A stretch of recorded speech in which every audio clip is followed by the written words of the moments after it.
बरसात की वो रात कुछ ज्यादा ही चुप थी। इतनी चुप कि पेड़ों की पत्तियां भी जैसे सांस रोककर खड़ी थीं। अर्जुन बस की आखिरी सीट पर बैठा खिड़की से बाहर देख रहा था। घना जंगल, काली सड़क और आसमान से गिरती मोटी बूंदें। ड्राइवर ने अचानक ब्रेक मारा। बस यहीं तक जाएगी, ड्राइवर बोला। पर गांव तो अभी 5 किलो दूर है, अर्जुन ने कहा। ड्राइवर ने पीछे मुड़कर उसे देखा। उसकी आंखों में अजीब डर था। उस हवेली के बाद कोई नहीं जाता बाबू, आगे का रास्ता ठीक नहीं। अर्जुन को लगा ये कोई लोक कथा होगी। वो हंसा, बैग उठाया और बस से उतर गया।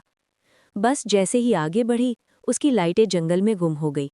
अब अर्जुन अकेला था। सड़क के मोड़ पर वो दिखी, एक विशाल जर्जर हवेली। काले पत्थरों से बनी, ऊंची दीवारें, टूटी खिड़कियां और लोहे का फाटक जो आधा खुला था। हवेली के चारों ओर पेड़ ऐसे खड़े थे जैसे उसे निगलने को तैयार हों। अर्जुन ने सोचा, यहीं रात काट लेता हूं, सुबह गांव चला जाऊंगा। जैसे ही उसने फाटक छुआ, चररररर आवाज पूरे जंगल में गूंज गई। हवेली के अंदर कदम रखते ही ठंडक उसकी हड्डियों तक उतर गई। दीवारों पर पुराने चित्र थे, सबके चेहरे खुरचे हुए। एक तस्वीर में एक परिवार था, पति, पत्नी और एक छोटी बच्ची। बच्ची की आंखें सही थीं, बस वही उसे घूर रही थी। अर्जुन ने नजर हटाई। तभी पीछे से आवाज आई, आप भी चले आए? अर्जुन चौंक गया। पीछे एक बूढ़ा आदमी खड़ा था। मैं इस हवेली का रखवाला हूं, उसने कहा। रात यहीं रुकना ठीक नहीं।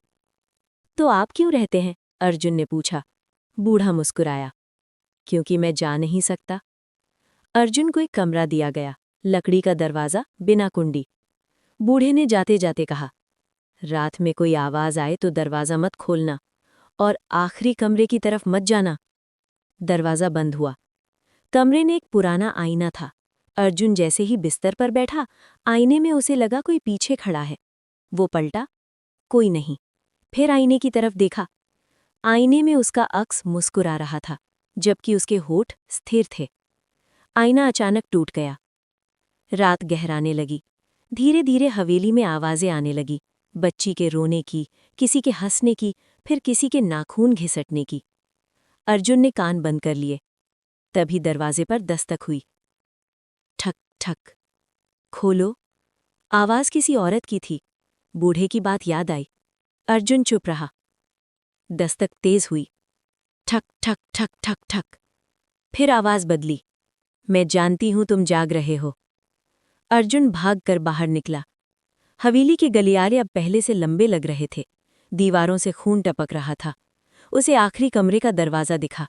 उस पर लिखा था, यहां से कोई नहीं लौटता।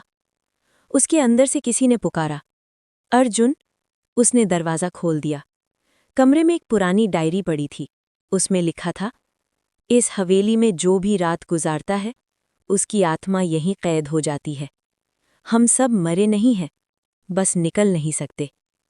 अर्जुन ने पन्ने पलटे। आखिरी पन्ने पर उसका नाम लिखा था और तारीख आज की। पीछे से वही बूढ़ा खड़ा था। अब वो बूढ़ा नहीं था।